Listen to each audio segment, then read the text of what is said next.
தமிழ்நாட்டின் வளர்ச்சிப் பயணத்தில் ஒருவரையும் பின்தங்க விடமாட்டோம், வெல்வோம் ஒன்றாக. பொங்கலுக்கு முந்தைய கடைசி ஞாயிற்றுக்கிழமை என்பதால சென்னை தீநகரில் கூட்டம் அலைமோதி காணப்படுது. தொடர்பான கள விவரங்களை செய்தியாளர் தாமரைக்கனி வழங்க நாம கேட்கலாம். தாமரைக்கனி வணக்கம். வழக்கத்தை விட பொங்கலை முன்னிட்டு தீநகரில் கூட்டம் எந்த அளவுக்கு இருக்கிறது? தாமரைக்கனி, கள விவரங்கள். நிச்சயமாக வரக்கூடிய வாரம் பொங்கல் பண்டிகை என்பது கொண்டாடப்பட இருக்கிறது. இந்த பொங்கலை முன்னிட்டு இன்றைய தினம் ஞாயிற்றுக்கிழமை என்பதால டி நகர்ல ஏராளமான பொதுமக்கள் குடும்பத்தினருடன் புத்தாடை வாங்குவதற்கும் பொங்கல் பொருட்கள் வாங்குவதற்கும் குவிந்திருக்கிறார்கள். அந்த காட்சியை தான் தொடர்ந்து நம்ம பார்த்துக்கிறோம்.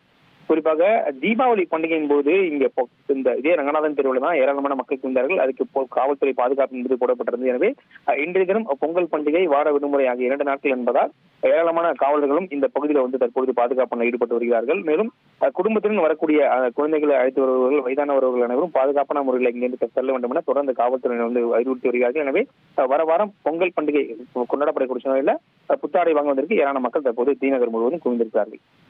உங்களுடைய விவரங்களுக்கு நன்றி தாமரைக்கனி.